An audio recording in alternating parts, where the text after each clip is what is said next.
All right.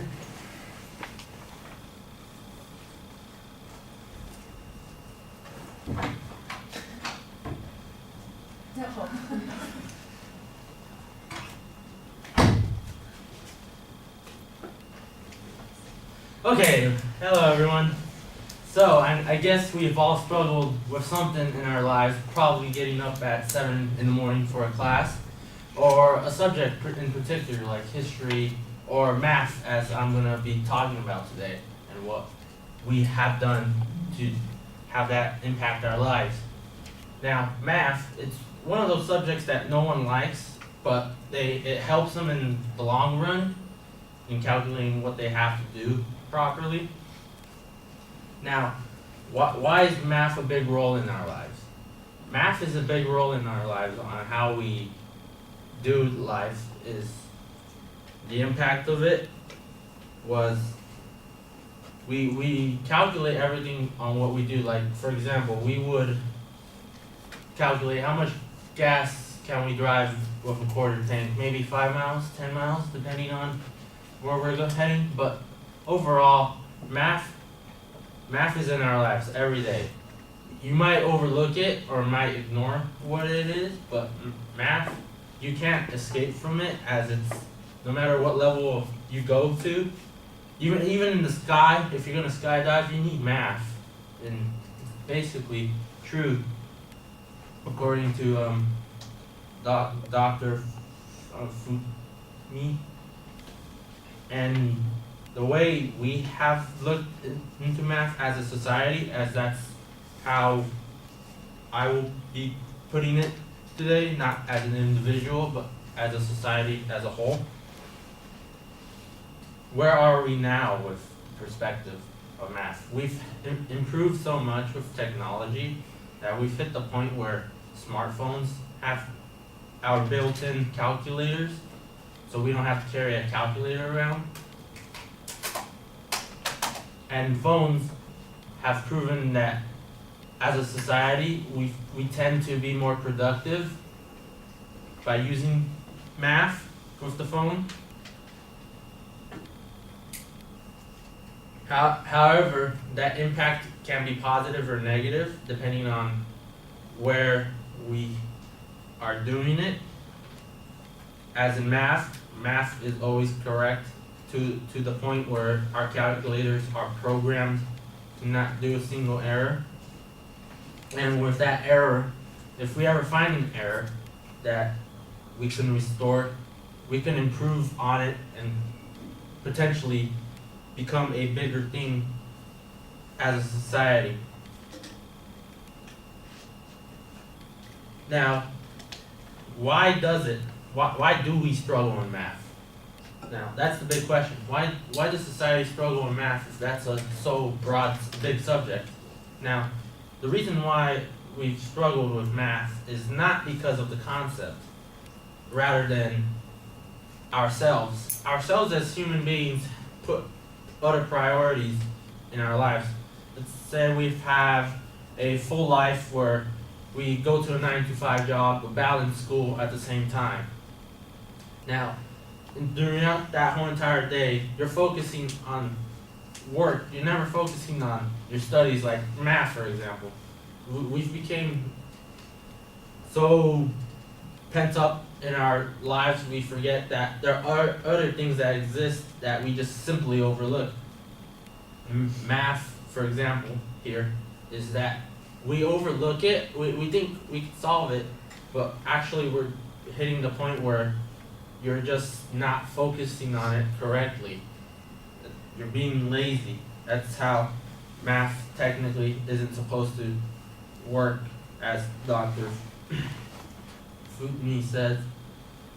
Math, we have to learn math every day. It doesn't matter what form of math you're learning, as long as you're doing it, you should be able to be productive and concept-wise, mentality strong. Now, why am I saying that you are lazy in math? Not everyone's a lazy person in perspective. Not even society. There might be a majority of people who are mathematicians, math whizzes, as they like to call themselves. or math professors, they aren't in this whole entire pool of laziness. We do know that the reason why we struggle with math and our impact on society is that ourselves have to put the effort in. Like, to not struggle, we have to put an effort in not struggling. Now, I will be going back to how we've all struggled showing up to a class early in the morning or simply in a subject. It's on us to determine whether it should put an impact on our lives. Math is showing us that we can calculate our lives, but not fully depend on it without being a calculator. We don't want ourselves to be plugged in as in to do something.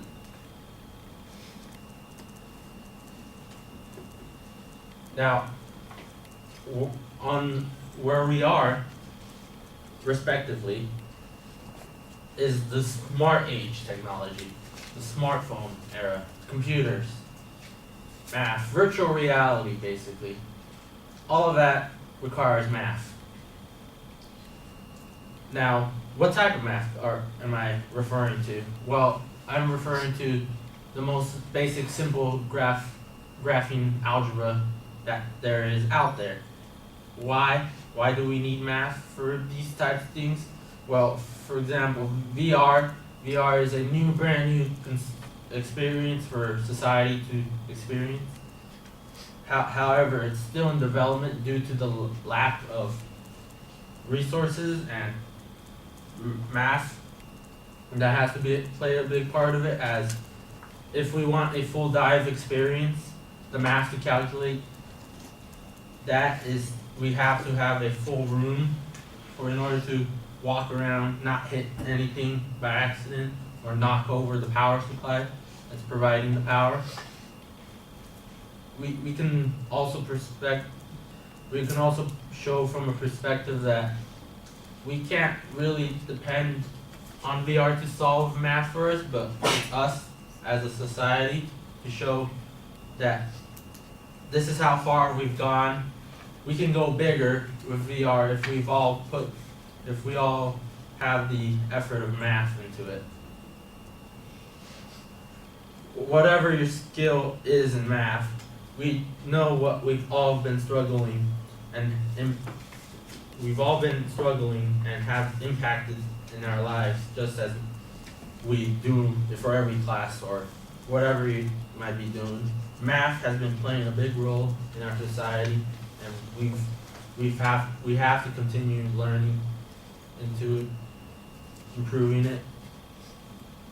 Therefore, math has shown such an impact on us, from VR to smartphones. We can't be anywhere without it.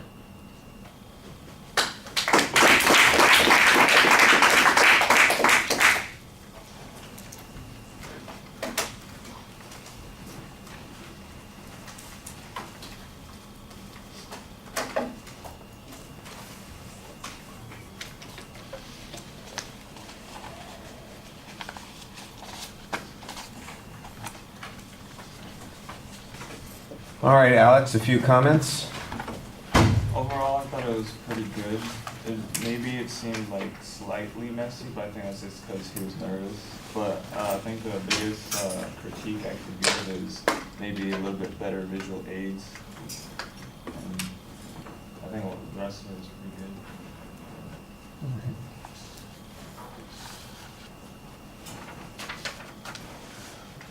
Well, Arturo, I think that you've got a subject here that probably requires a stronger thesis statement. It's way too generic, as it turns out. You need to have a better focus. I'm not exactly sure what you're talking. I mean, I know your subject is math, but I don't know whether you're telling us how math works, how important it is in society, why it is that we are struggle with math, why we fail to recognize how important math. You're all over the place on this topic.